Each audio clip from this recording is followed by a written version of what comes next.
El comandante de un ejército nunca se arrepentirá de estudiar su territorio y el del enemigo. No considera una pérdida de tiempo analizar detenidamente sus recursos, los soldados con los que cuenta, su campo de batalla, sus fortalezas y sus debilidades. Porque, si bien en la batalla se necesita valor, solo se vence con estrategia.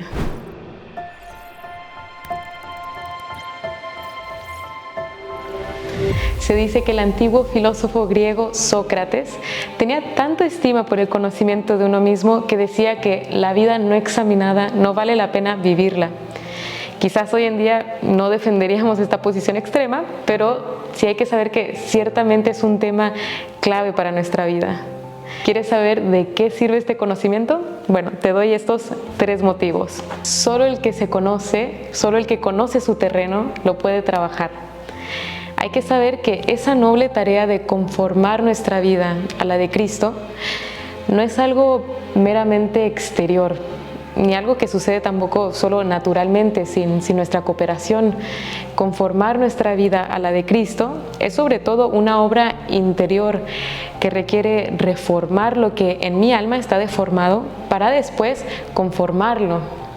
Y justamente para empezar a hacerlo, con la gracia de Dios, hay que conocernos. San Pablo VI decía que el desconocimiento de uno mismo es uno de los problemas de nuestros tiempos.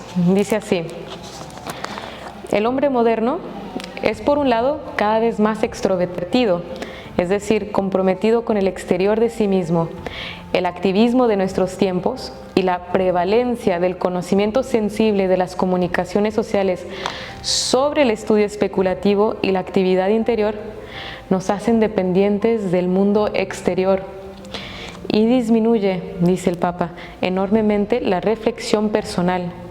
Nos distraemos, quedando vacíos de nosotros mismos y llenos de pensamientos que en sí mismos no nos conciernen íntimamente. Y después Juan Pablo II dirá que el hombre de hoy, es decir, nosotros, el hombre de hoy va por el mundo sin saber lo que lleva dentro, muchas veces sin saber quién es. Entonces no hay que sorprendernos si quizás sabemos lo que hacemos, lo que estamos haciendo exteriormente, pero sin saber por qué, sin un profundo motivo interior. Es uno de los problemas de nuestros tiempos, como dijo San Pablo VI, todos tenemos que enfrentarlo. Pero por lo mismo es aún más importante hacer un esfuerzo por hacerlo, por conocernos de verdad, pidiéndole a Dios, como San Agustín, que decía, que te conozca a ti, Señor, y que me conozca a mí. Pues solo el que se conoce, solo el que conoce el terreno que tiene, lo puede trabajar. Segundo motivo, solo el que se conoce puede aprovechar sus fortalezas y sus debilidades. Solo si reconocemos nuestras fuerzas y debilidades, podemos usar unas para fortalecer las otras. Pero en sí, reconocer nuestros dones, nuestros talentos, probablemente no sea tan difícil como tener que enfrentar nuestras faltas, nuestros pecados, nuestras debilidades.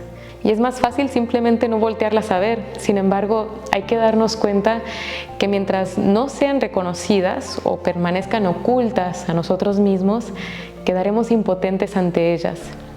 Y quizás nos pudiéramos preguntar, ¿por qué hay que ver profundamente nuestras debilidades?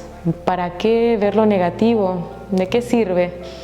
Y bueno, hay que saber que nuestra vida es una gran batalla. Y si bien a mí no me interesa mucho analizar mis debilidades, a Dios sí le interesa librarme de aquellas cosas que me impiden seguirlo, de aquellas cosas que me limitan en mi servicio a Él, que me hacen darme solo a medias.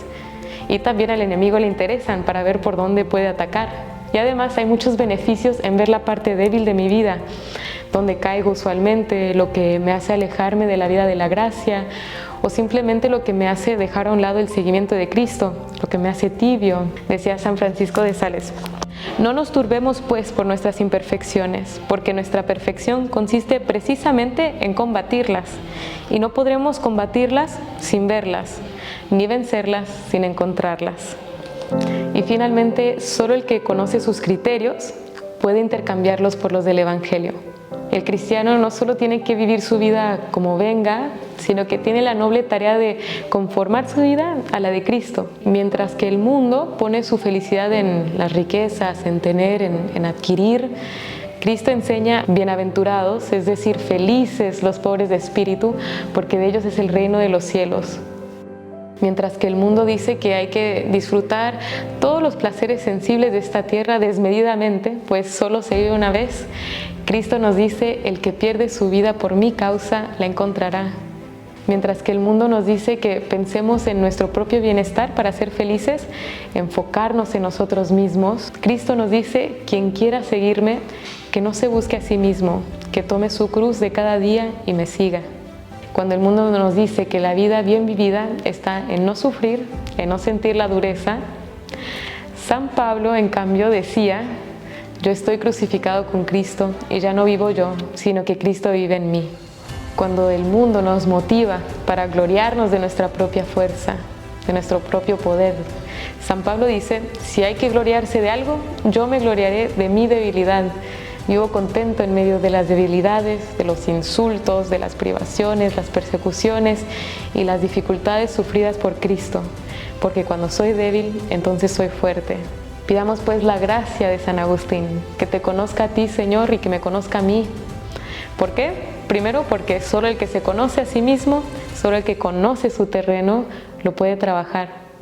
Segundo, porque solo el que conoce sus fuerzas y sus debilidades las puede aprovechar. Y finalmente, porque solo quien conoce sus criterios profundamente los puede cambiar por los del Evangelio.